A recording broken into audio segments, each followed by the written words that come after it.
Evil isn't always loud. It doesn't always wear a villain's grin. Sometimes it's dressed in charm, in false smiles, in quiet manipulation. The Stoics didn't believe in fairy tales. They knew. Some people choose to harm others, whether out of fear, envy, or a thirst for control. As Marcus Aurelius warned, when you wake up in the morning, tell yourself, the people I deal with today will be meddling, ungrateful, arrogant, dishonest, jealous, and surly. In this video, we'll uncover the 5 subtle signs you're dealing with someone truly destructive, and how Stoic wisdom can help you protect your peace without losing your character. 1. They derive pleasure from others' pain. Evil isn't always loud. It doesn't always wear a villain's grin. Sometimes it's dressed in charm, in false smiles, in quiet manipulation. The Stoics didn't believe in fairy tales. They knew. Some people choose to harm others, whether out of fear, envy, or a thirst for control. As Marcus Aurelius warned, when you wake up in the morning, tell yourself, the people I deal with today will be meddling, ungrateful, arrogant, dishonest, jealous, and surly. In this video, we'll uncover the 5 subtle signs you're dealing with someone truly destructive, and how Stoic wisdom can help you protect your peace without losing your character. 1. They derive pleasure from others' pain. Evil isn't always loud. It doesn't always wear a villain's grin. Sometimes it's a smirk when you fall, a whisper of sabotage, a joke aimed to humiliate, disguised as humor. Seneca once said, "As is a tale, so is life. Not how long it is, but how good it is what matters." For the evil person, however, what matters most is not how good life is, but how bad it is for others. They feel powerful when others feel small. They may not strike directly, but they'll celebrate your suffering quietly. They won't support you unless it benefits them. They gossip, they manipulate, they lie, and when caught, they don't apologize, they pivot. This isn't merely insecurity, it's cruelty wrapped in charisma. Stoic response: remember what Epictetus taught. You are not disturbed by events, but by your judgment about them. Don't take their behavior personally. Recognize it, detach emotionally, and protect your space. The wise man doesn't lower himself to cruelty. He simply walks away from it with dignity. 2. They wear a mask, always. Some people never show you their true face because they don't have one. Only masks.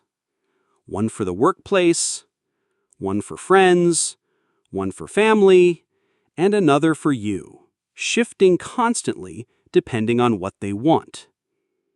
They pretend to be kind, generous, understanding, until they no longer need you.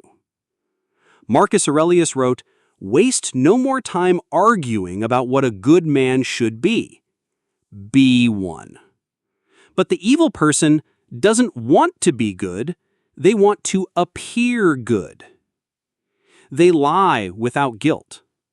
They compliment you, then secretly resent your success. They mimic virtue, but it's hollow. They perform goodness, not because they value it, but because it keeps them in control. Stoic response: Let your actions reveal your character while silently watching others reveal theirs. Don't fall for words. Observe patterns. A wise Stoic listens less to what is said and more to what is consistently done. 3. They twist truth to control you. Some evil isn't loud or violent. It's psychological. They don't control with chains. They control with confusion. They twist facts. They deny your reality. They make you question your own memory. They turn your strengths into flaws. Why are you always so sensitive? Why you think everything's about you? Suddenly, you're apologizing for being hurt. Epictetus warned, if someone succeeds in provoking you, realize that your mind is complicit in the provocation. This is the trap they set, to make you doubt yourself, to erode your sense of self-worth until you no longer trust your own instincts. Stoic response: anchor yourself in reason. Write things down. Clarify your mind. If their words always leave you feeling smaller, clouded, ashamed, it's not clarity, it's control. You owe no loyalty to someone who corrupts your mind. Virtue demands truth, not submission. 4. They exploit your compassion. The evil person preys on the good-hearted. They don't come as villains. They come as victims, always needing help, always suffering, always someone else's fault. And because you care, you bend, you give, you sacrifice until there's nothing left. Seneca reminds us, no person has the power to have everything they want, but it is in their power not to want what they don't have. But the evil person never stops wanting. They'll drain your energy, your time, your empathy, without ever giving back. They weaponize your kindness. They build dependency, not connection. Stoic response: compassion does not mean self-sacrifice without limit. Be firm with your boundaries. Say no without guilt. A Stoic helps others wisely, not endlessly. Ask, is this helping them or enabling them? Don't confuse being kind with being controlled. 5. They have no shame, no remorse. The final sign, the most chilling one: they feel nothing. They lie, they betray, they hurt others, and then go to dinner like nothing happened. When confronted, they justify, blame, or laugh. They don't learn. They don't change. Because to them, it's all a game, and people are just pieces. Marcus Aurelius said, "The best revenge is to be unlike him who performed the injury." You cannot make someone feel guilt if they've abandoned their conscience. You cannot argue with someone who rewrites reality. Stoic response: don't expect remorse. Don't beg for closure. Just close the door. True strength is quiet removal. No drama, no revenge, only distance.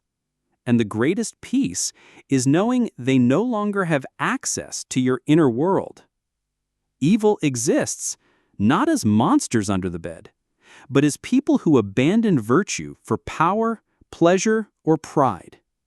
But you are not here to fix them. You are here to protect your character. Stoicism doesn't ask you to tolerate cruelty.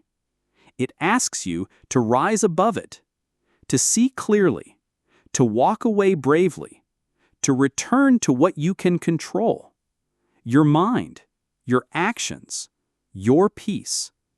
As Marcus wrote, you have power over your mind, not outside events. Realize this, and you will find strength. So, if you spot these signs, don't confront, don't chase justice. Just choose virtue over vengeance. That's what makes you free. That's what makes you untouchable.